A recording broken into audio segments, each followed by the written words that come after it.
When we last had a sermon about Jacob, it was that Jacob was at Bethel. And when he was at Bethel, he lay down at night with his head on a stone for a pillow. But he had that dream of that angels are ascending to heaven and coming down to earth from heaven. And he was going out away from his home empty on account of that Esau, his brother, had threatened to kill his life. And I think of Elijah when he fled to Mount Horeb, and Jezebel had threatened his life. And so he had gone to God. And God is working in Jacob's life to give him an assurance that don't be afraid of the things that you tend to be afraid of. And in Isaiah 41:10, we're told, "Do not be dismayed, for I am with you. I am your help. I will strengthen you. I am your God."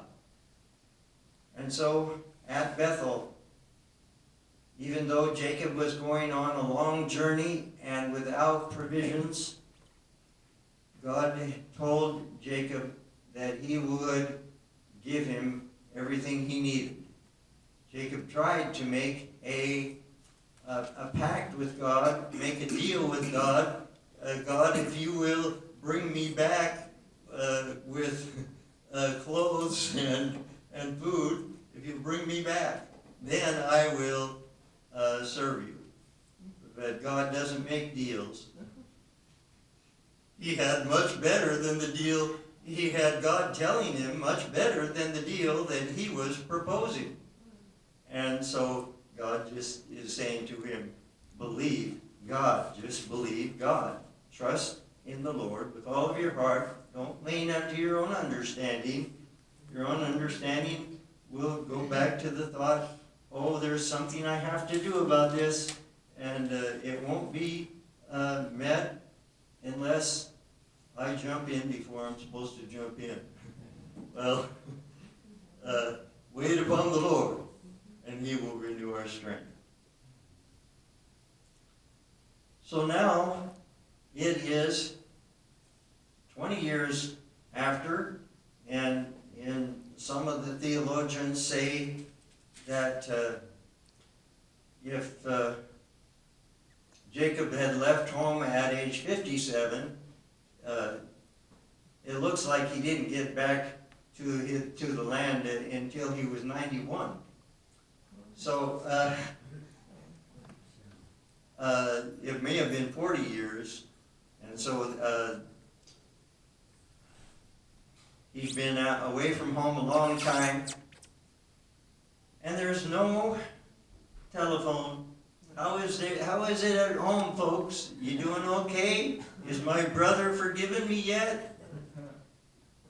All that time, he is unaware.